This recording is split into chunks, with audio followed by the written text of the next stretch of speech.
আমার শরীর তখন থরথর করে কাঁপছে। সেই ভয়ঙ্কর চেহারাগুলি এবার আমার দিকে তাকায়।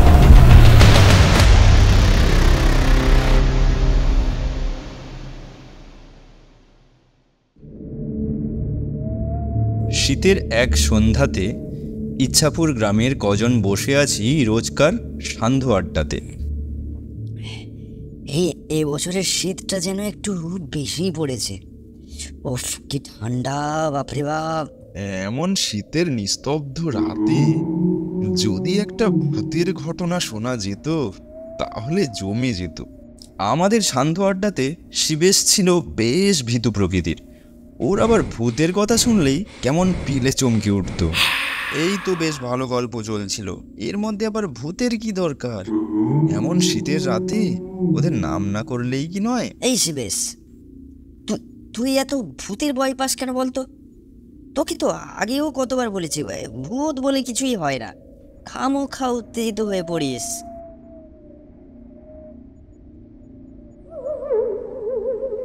তুই বিশ্বাস কর বা নাই কর, ভূত আছেই।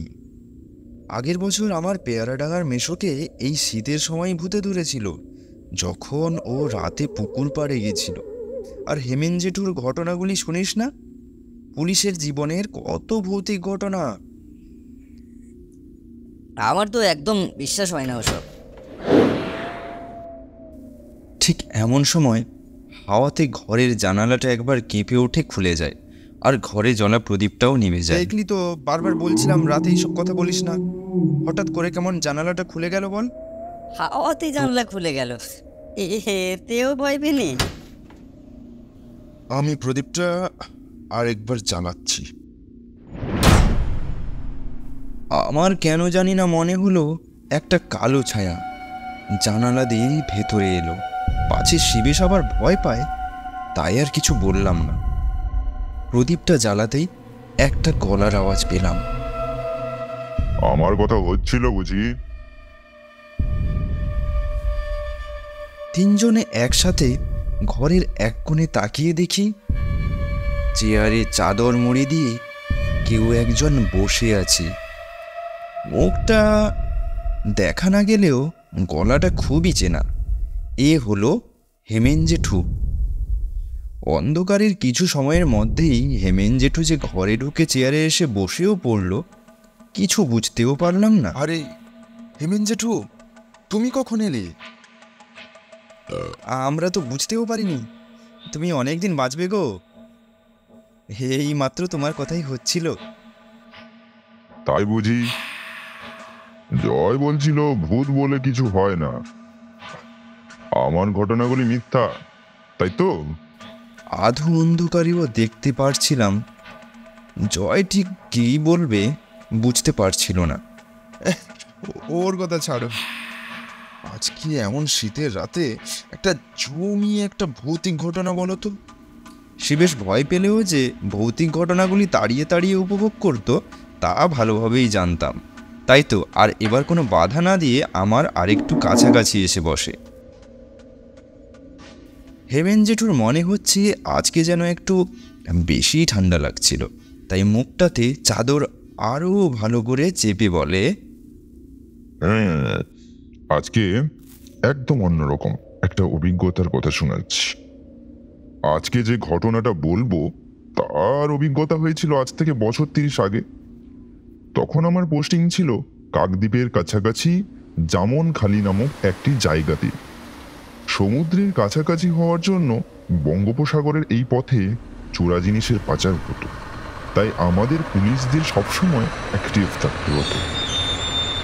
আর যে জায়গাটার কথা বলছি সেখানকার মানুষদের পেশা ছিল সমুদ্র থেকে মাছ ধরা, আর মাছ ধরতে যেত মূলত রাতে। একটা সময় হঠাৎ করে খবর আসতে থাকে যে সমুদ্রে রাতে মাছ ধরতে গিয়ে বেশ কজন নিরুদ্দেশ হয়ে গেছে। আমি আমার এক সহকর্মীকে ডেকে একদিন জিজ্ঞাসা করি, কি হচ্ছে বলো তো? বিগত 1 মাসে তো বেশ কজনকেই আর খুঁজে পাওয়া গেল না, তারা যাচ্ছে কোথায়? কোনো খবর পাওয়া গেল না। স্যার স্যার, শুরুতে সবাই ভেবেছিল হয়তো মাছ ধরতে সমুদ্রের বেশি গভীর জায়গাতে যাওয়ার জন্য নৌকা বা ট্রলার ডুবে মারা গেছে, কিন্তু কিন্তু কি থেমে গেল কেন? কিন্তু খবর নিয়ে দেখা গেছে যারা সমুদ্রের দক্ষিণ দিকে গেছে তারাই আর ফিরে আসেনি। সবাই ওই দিকেই যায়, কারণ বড় সামুদ্রিক মাছ ওদিকেই পাওয়া যায়। এটাই তো স্বাভাবিক, যেদিকে মাছ বেশি হবে সবাই তো ওই দিকেই যাবে। কেন, ওদিকে কি রাতের দিকে সামুদ্রিক তুফান দেখা দিচ্ছে? স্যার, ওদিকে যারা মাছ ধরতে যেত তাদের মধ্যে একজন এক রহস্যজনক বিষয় দেখেছে, যা ওরা নিজের মুখে বলতে চায়। যদি আপনি বলেন, ওকে ডাক দিতে পারি। ওর মুখ থেকে শুনলে আপনি আরও ভালো বুঝতে পারবেন। আমার সহকর্মীটি যে ঘটনাটা নিয়ে বেশ চিন্তিত, তার মুখ দেখেই বুঝতে পারছিলাম। তাই আর দেরি না করে বলি, অবশ্যই ডাকো তাকে। ডাক দিতেই একটি লোক নমস্কার করে ঘরে এসে ঢোক। নাম এবার বলো তো, তোমরা ঠিক কি দেখেছো যে কেউ আর সমুদ্রের দক্ষিণে যেতে চাইছো না? তোমাদের সংসার চলবে কি করে? প্রাণ থাকলে ঠিক কোনো মতে সংসার চালিয়ে নেব। যদি বাঁচতেই না পারি তো টাকা দিয়ে আর কি হবে? বাঁচতেই পারি না মানে? কেউ বা কারা কি তোমাদের ওদিকে যেতে দিচ্ছে না? সবটা খুলে বলো, পুলিশ অবশ্যই সাহায্য করবে। সবটা বলবো বলেই আজকে এসেছি। লোকটি যে বিশেষ কিছু একটা জানাতেই তড়িঘড়ি করে এসেছে তা ওর মুখ দেখে বুঝতে অসুবিধে হলো না। বিশেষ করে ওই দুটি লাল চোখে যেন ভয় বাসা বেঁধে রয়েছে। যাই হোক, আমি বললাম, আচ্ছা ঠিক আছে, তুমি যা দেখেছো বা শুনেছো সবটাই খুলে বলো।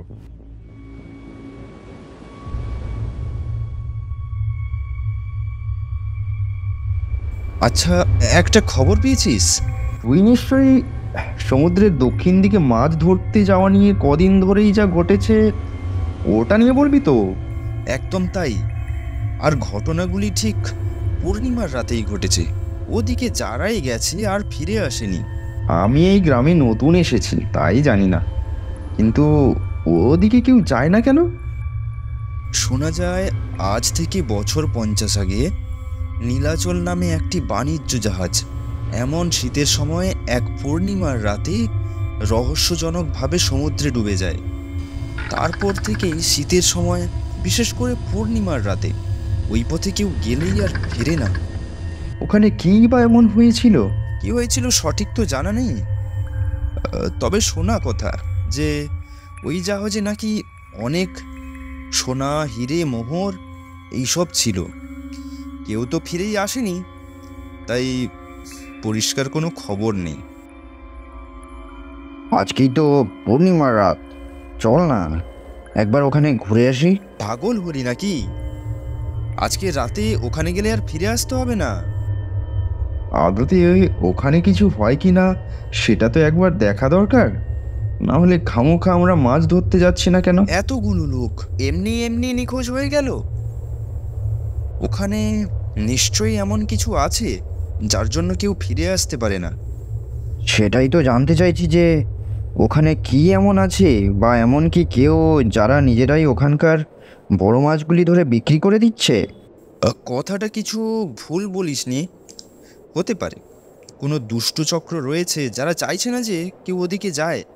তাহলে আর সময় নষ্ট না করে চল আজকেই ওদিকে যাই।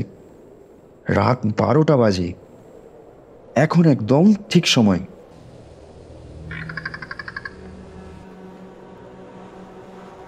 এরপর আমরা তিনজন একটা নৌকা করেই বঙ্গোপসাগরের দক্ষিণ দিকে রওনা দিলাম।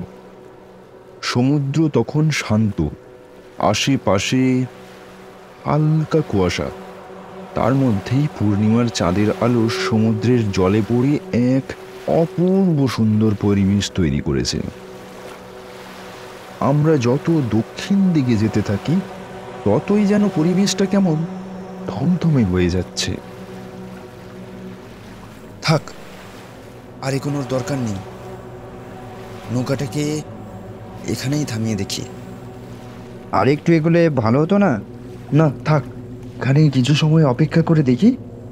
তারপর না হয় জাল ফেলা যাবে। আমরা তিনজন নৌকাতে বসে এদিকে ওদিকে তাকাচ্ছি। তখন মাঝরাত হবে। হঠাৎ খেয়াল করি দূরে দক্ষিণ দিক থেকে কিছু একটা যেন আসছে। তিনজনের মুখেই কোনো কথা নেই, কেবল স্থির দৃষ্টিতে ওদিকেই তাকিয়ে থাকি। আরও কিছু সময় পর দেখি একটা বড় জাহাজ কিছুটা দূরে একটা নির্দিষ্ট জায়গাতে এসে থামে। চাঁদের আলোতে একটা জায়গাতে আমাদের সকলের চোখ আটকে যায়। জাহাজে একটা জায়গাতে লেখা নীলাচল। জাহাজটা একটা জায়গাতে এসে থেমে যায়, পুরো অন্ধকারে ঢাকা। কেউ যে ওর ভেতরে আছে বোঝা যাচ্ছে না। আমরা যে সত্যি 50 বছর আগের রহস্যজনকভাবে হারিয়ে যাওয়া নীলাচলকে দেখছি তাই বিশ্বাস করতে পারছিলাম না। নীলাচল তো নাকি জলে ডুবে গেছিল। তাহলে এটা কি? এটাই তো বুঝতে পারছি না। আর অন্ধকারে ঢাকা এত বড় জাহাজটা চালাচ্ছে কে?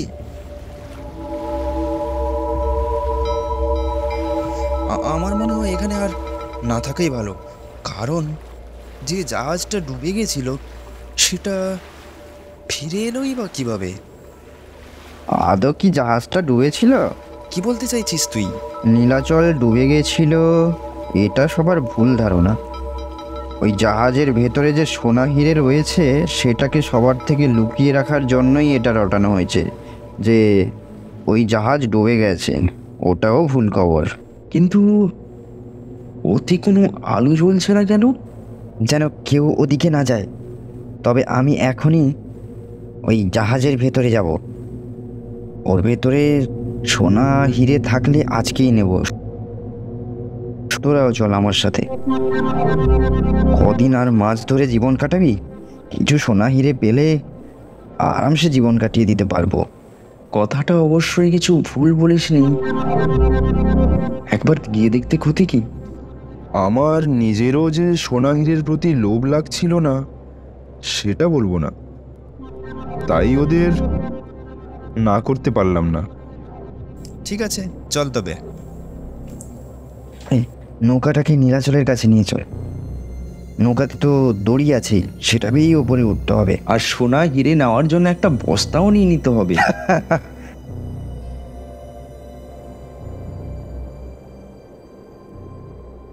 আমরা তিনজন নৌকা নিয়ে এগিয়ে গেলাম সেই নীলাচলের কাছে। দড়িটা উপরের সেই শক্ত জায়গাতে ফেলতে হবে, আর দড়ি বেয়েই ওপরে উঠবো। পরিকল্পনা মতো 5 বারের চেষ্টাতে দড়িটা শক্ত জায়গাতে আটকালে আমরা তিনজন একে একে ওপরে গিয়ে উঠি। এত বড় জাহাজ তো পুরো অন্ধকার, একটা মানুষকেও তো দেখছি না। জাহাজটা তাহলে এখানে এলো কি করে? আমাদের অত চিন্তা করে লাভ নেই, ওই সোনা হিরে কোথায় আছে তা দেখতে হবে। এরপর তিনজন মিলে জাহাজের প্রতিটা জায়গা খুঁজতে থাকি।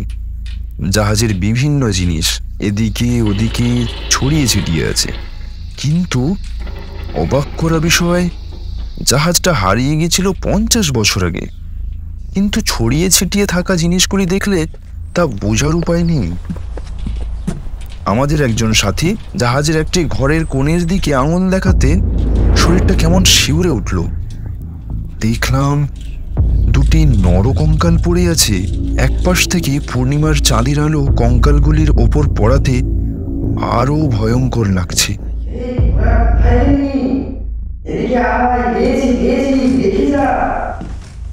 আওয়াজটা জাহাজের নিচের অংশটা থেকে আসছে। তা ঠাওর করে দুজনে সেই দিকে গেলাম। জায়গাটাকে গুপ্ত ঘর বলা চলে। একটি জাহাজের মধ্যেও এমন একটা ঘর যে বিশেষ কোনো কারণের জন্যই তৈরি করা হয়েছিল তার বলার অপেক্ষা রাখে না। ঘরের ভেতরে ঢুকে তো আমরা দেখি দুটি বড় বড় হাড়ি হাড়ির ভিতরে হিরে আর সোনা। এত সোনা! তার মানে সবাই ঠিক বলতো এই জাহাজের ব্যাপারে। আজকের পর আমাদের আর মাছ ধরতে হবে না। তাড়াতাড়ি তাড়াতাড়ি সব বস্তাতে ঢোকা। আমরা তিনজন সব ভুলে বস্তার মধ্যে হিরে সোনা ভরতে শুরু করি। ঠিক এমন সময় দরজার কাছে কিছুর আওয়াজ পেয়ে পিছনে তাকিয়ে দেখি কতগুলি ভয়ঙ্কর চেহারা আমাদের দিকে তাকিয়ে দাঁড়িয়ে আছে, আর হাতে ধারালো তরোয়াল।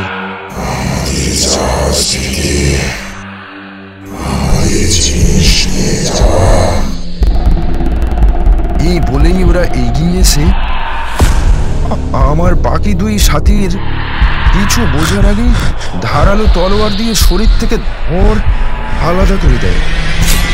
গলা দুটি ফুটবলের মতো গড়াতে গড়াতে আমার পায়ের কাছে এসে পড়ে। আমার শরীর তখন থরথর করে কাঁপছে। সেই ভয়ঙ্কর চেহারাগুলি এবার আমার দিকে তাকায়। আমি কোনো মতে দৌড়ে ওখান থেকে বেরিয়ে সমুদ্রে ঝাঁপ মেরে সাঁতার কেটে পাড়ে উঠি। এ তো পুরো ভৌতিক সিনেমার গল্প মনে হচ্ছে। স্যার, এটা কোনো গল্প নয়, একদম সত্যি ঘটনা। পূর্ণিমার রাতে নীলাচল জাহাজ এখনো আসে? এটা তো বিশ্বাসযোগ্য নয়। চোখে না দেখলে কারোরই বিশ্বাস হয় না, তবে এটাই সত্য। আচ্ছা, তুমি এর পরের পূর্ণিমার রাতে আমাকে ওখানে নিয়ে যেতে পারবে? আদৌ জাহাজ যদি আসে? যাবেন আপনি? আমি তো রাজি। আমার সাথে আর কি রহস্য উদ্ঘাটনের জন্য যেতে চাও? দেখলাম থানার কেউ আর ওখানে যাওয়ার জন্য উৎসুক দেখালো না। বুঝলাম সবাই বিষয়টি নিয়ে বেশ ভীত। আচ্ছা ঠিক আছে, আমি যাব তাহলে। ঠিক আছে, তাহলে পরের পূর্ণিমার রাতে ঠিক 12টার সময় সাগরের পাড়ে চলে আসবেন। আমি নৌকা নিয়ে তৈরি থাকবো। একদম তাই হবে। সেই কথা মতো পরের পূর্ণিমার রাতে রাত 12টা নাগাদ পৌঁছে গেলাম জায়গা মতো। গিয়ে দেখি লোকটি নৌকা নিয়ে আগে থেকেই উপস্থিত। এসেছেন তবে? আসুন, নৌকাতে উঠুন। আর কোনো কথা না ব্যয় করে নৌকাতে উঠি। নৌকা যত সমুদ্রের গভীরের দিকে যেতে থাকে ঢেউ ততই কম আর শান্ত। গভীর রাতে সমুদ্রের এক আলাদা আলাদা মায়াবী পরিবেশ, যা না অনুভব করলে বোঝা যায় না। নৌকা দক্ষিণ দিকে এগিয়ে চলে। বেশ অনেকটা সময় নৌকা চলার পর থেমে যায়। এইখানে থেমে গেলে যে? আর একটু পরেই নীলাচল আসবে। রাত আন্দাজ 3টে নাগাদ অন্ধকারের ভেতর থেকে যাকে আসতে দেখি তার নাম নীলাচল। তার মানে নীলাচলের কথা মিথ্যা নয়? আপনাকে তো আগেই বলেছিলাম। চলুন, জাহাজে উঠবেন তো? এতটা যখন এসেছি যেতে তো হবেই। দড়ি বেয়ে দুজনে উপরে উঠি। লোকটি যেমন জাহাজের বর্ণনা করেছিল হুবহু এক। সোনা আর হীরের ঘরটা নিচে। লোকটির পিছন পিছন জাহাজের নিচের দিকে একটি ঘরে যায়। আর গিয়ে তো আমার চোখ ধাঁধা খেয়ে যায়। সোনা, সোনা আর হিরে। কি এবার বিশ্বাস হলো তো? নিয়ে যাবেন না এত হিরে সোনা? আপনার জীবন ঘুরে যাবে, আর চাকরি করতে হবে না। লোকটি আমার পিছনেই দাঁড়িয়েছিল। ওর দিকে মুখ না ঘুরিয়ে বলি, এই সোনা হিরে সরকারি খাতাতে জমা হবে, আমি এ নেব না। এর টাকা কত গরিব মানুষের সাহায্য করবে।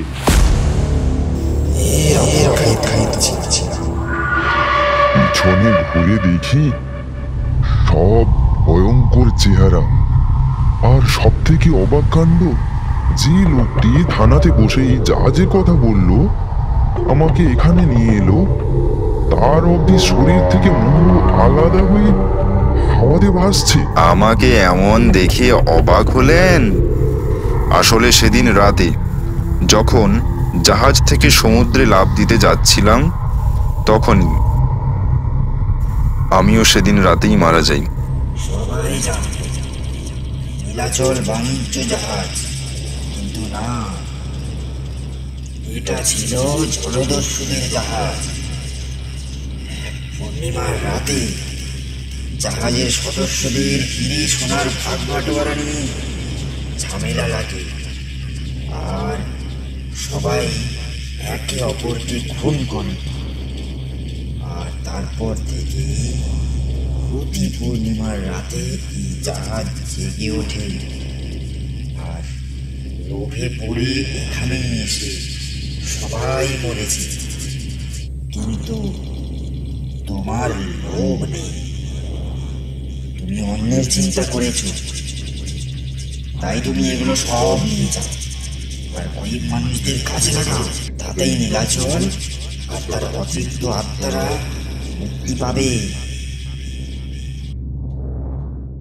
সেই আত্মারাই সোনা হিরে পাড়ে পৌঁছে দিয়ে যায়, আর সেই সোনা হিরের থেকে পাওয়া টাকা দেশের সরকার গরিবদের উন্নয়নের কাজে লাগায়।